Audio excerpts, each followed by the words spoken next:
What do Radha's friends believe in? तो ये जो क्वेश्चन है इसमें राधा की जो सहेलियां हैं वो किस चीज़ में विश्वास करती हैं।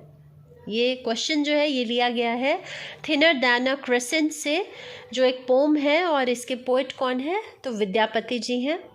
तो इसमें राधा के बारे में उनकी जो एक दोस्त होती है वो रिपोर्ट करने आती है कृष्णा के पास, माधव के पास। तो राधा की दोस्त हैं, उन सबको अच्छा नहीं लग रहा है, बहुत बुरा फील कर रही हैं राधा जी के लिए, ठीक है। लेकिन लास्ट में क्या होता है, एक आशा की किरण जगती है और उनका विश्वास कहता है कि Radha's friends believe that the joy may come again and Radha will get happiness in her life in future. तो इसका आंसर क्या है कि राधा की जो सखियां हैं उनको किस चीज़ में विश्वास है कि जॉय में कम अगेन, यानी खुशियां जो हैं वो फिर से राधा के जीवन में आएंगी। And Radha will get happiness in her life in future, और भविष्य में राधा जो है उसको खुशियां मिलेंगी, ठीक है। तो Radha's friends believe that the joy may come again and Radha will get happiness in her life in future. Next is what is the old women's position in the neighbourhood. तो एक बूढ़ी औरत होती है, उसके बारे में पूछा जा रहा है कि उसके आस पड़ोस में, नेबरहुड मतलब आस पड़ोस में उसकी क्या स्थिति थी, ठीक है।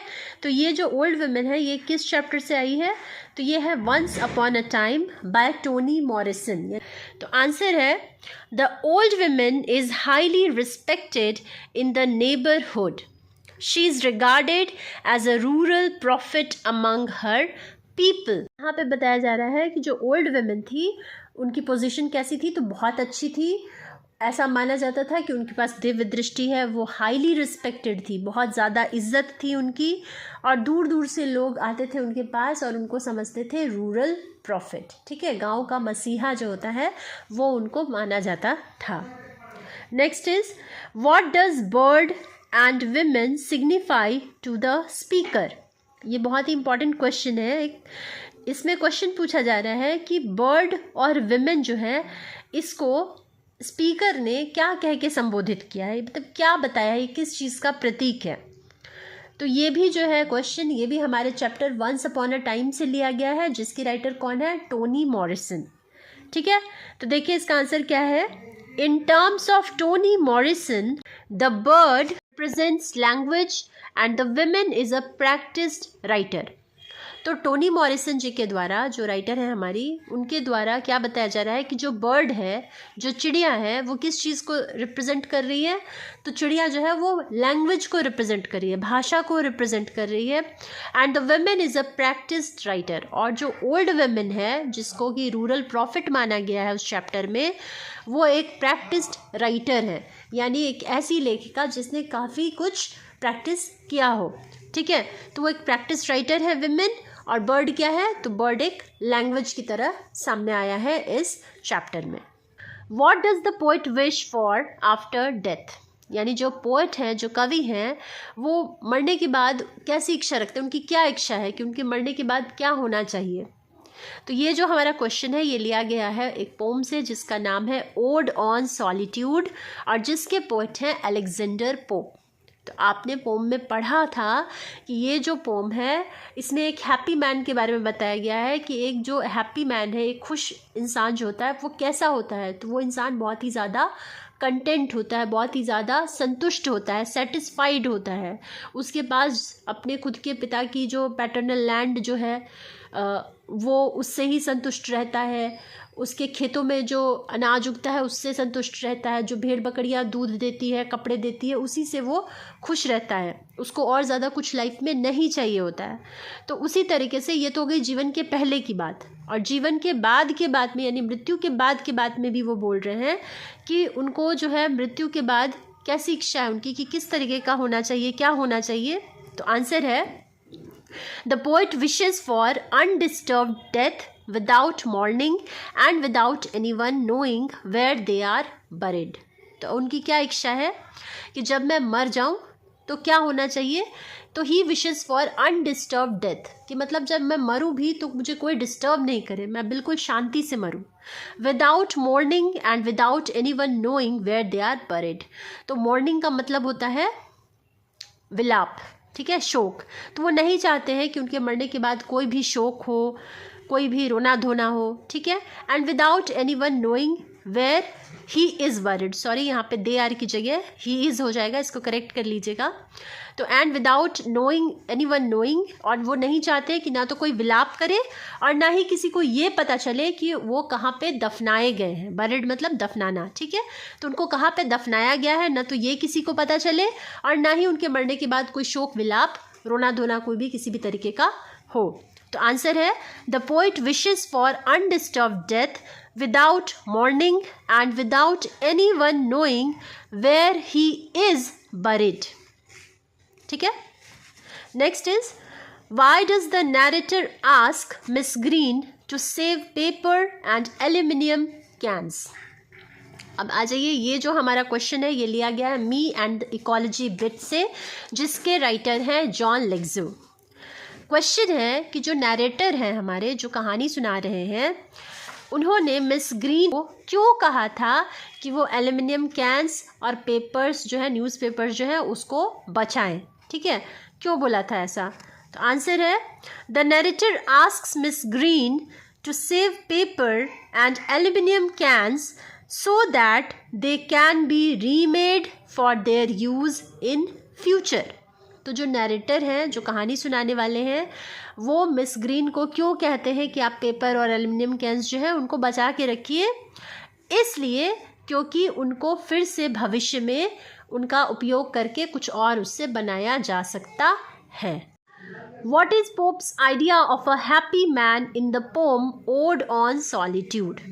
तो अभी अभी हमने पढ़ा था ये इस पोम के बारे में। इसका नाम है ओड ऑन सॉलिट्यूड और राइटर कौन है, पोइट कौन है? तो अलेक्जेंडर पोप। तो यहाँ अलेक्जेंडर पोप जो है उनके बारे में बोला जा रहा है कि ओड ऑन सॉलिट्यूड में उन्होंने किसको हैप्पी मैन बोला, कि कैसा इंसान जो है वो हैप्पी मैन हम मानेंगे। तो आंसर है according to Pope a man who is contented with what he has, a man who has sound sleep at night and has a healthy body and peace of mind is a happy man। तो pope के according कौन है happy man?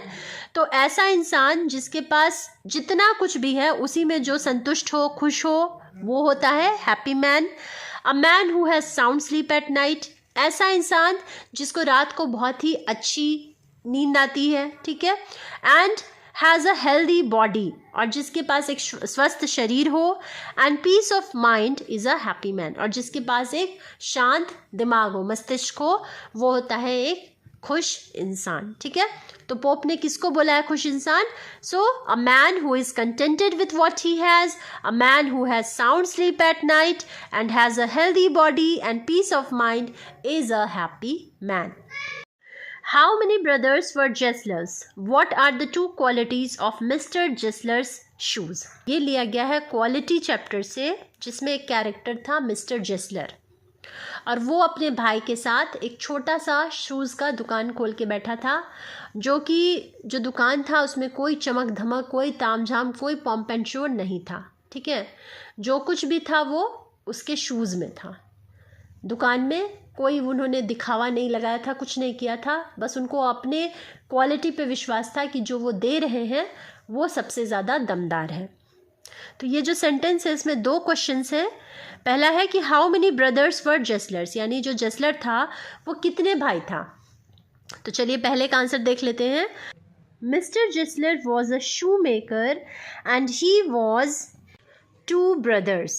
तो पहले का answer क्या हुआ कि मिस्टर जेसलर कौन थे? तो मिस्टर जेसलर जो थे वो एक शू मेकर थे, जूते बनाने वाले थे, और उनके कितने भाई थे? तो उनके 2 भाई थे, एक खुद मिस्टर जेसलर थे और एक उनके बड़े भाई थे। The 2 special qualities of Mr. Jessler's shoes were they lasted very long and fitted perfectly। और जो 2 क्वालिटीज़ थी मिस्टर जेसलर के शूज़ की, जूतों की, वो क्या क्या थी? कि वो जो थे बहुत लंबा चलते थे, उनके बनाए हुए जूते जो थे वो जल्दी टूटते नहीं थे। एंड फिटेड परफेक्टली, और दूसरी क्वालिटी क्या थी? कि वो एकदम फिट बैठते थे। अगर उन्होंने एक बार नाप ले लिया तो किसी भी तरीके से ऐसा नहीं हो सकता था कि जूता जो है वो आपके पैरों में फिट नहीं आए। तो ध्यान रखेंगे कि मिस्टर जेसलर के जो जूते थे उनकी क्वालिटीज़ क्या थी? तो क्वालिटी ये थी कि they lasted very long and fitted perfectly. Next is why did the narrator feel that he was mean. यहाँ जो क्वेश्चन लिया गया है ये है लव डिफाइल से, जिसमें गिरधर झा जो हैं, जो हमारे राइटर हैं, उनके बारे में बोला जा रहा है, जो नैरेटर भी हैं, राइटर भी हैं, जो कहानी सुना भी रहे हैं और जिन्होंने लिखा भी है, वो अपने आप को मीन फील कर रहे हैं, मतलब सोच रहे हैं कि मैं कितना मतलबी हूँ, मैं कितना नीच हूँ, मैं कितना गिरा हुआ हूँ। ठीक है, तो उनको ऐसा क्यों फील हो रहा है। When the narrator discovered that his girlfriend had forgiven him and she had told her husband about her love for the narrator in the past, her goodness made him feel that he was mean. देखो यहाँ पे क्या हुआ था love defiled में कि जो narrator थे उनका 8 साल पुराना प्यार था उनकी गर्लफ्रेंड के साथ। ठीक है, लेकिन समाज के दबाव में, माँ बाप के प्रेशर में आके उन्होंने क्या किया, उनसे संबंध तोड़ लिया और दूसरी जगह शादी कर ली। लेकिन जो उनकी गर्लफ्रेंड थी वो इतनी प्योर थी, इतनी डिसेंट थी, उन्होंने क्या किया कि उनको अपने शादी में भी बुलाया और माफ़ भी कर दिया। जो कुछ भी उन्होंने कहा जब वो रिश्ता तोड़ रहे थे उस वक्त भी बहुत शांति से उन्होंने सारी बातें भी सुनी और एक शब्द कुछ नहीं बोला। ठीक है, और माफ़ कर दिया। And she had told her husband about her love for the narrator in the past, और यहाँ तक कि अपने हस्बैंड को भी बता दिया कि नैरेटर से मैं कितना प्यार करती थी, मतलब पास्ट में मैं उनसे प्यार में थी, ये उन्होंने बता दिया। साथ ही her goodness made him feel that he was mean, तो ये जो उसकी अच्छाई थी उसकी गर्लफ्रेंड की, इससे वो अपने आप को इतना मतलब गिरा हुआ फील कर रहे थे कि मैं यार कितना मतलबी हूँ, वो लड़की कितनी महान है कि इतना सब कुछ मैंने उसके साथ किया, उसके बावजूद उसने मेरे को माफ़ कर दिया, लेकिन मैं कुछ भी स्टैंड नहीं ले पाया, कहीं पर भी खड़ा नहीं हो पाया। इसीलिए वो अपने आप को उसकी अच्छाई के सामने बिल्कुल छोटा महसूस कर रहे थे। And he felt that he was mean.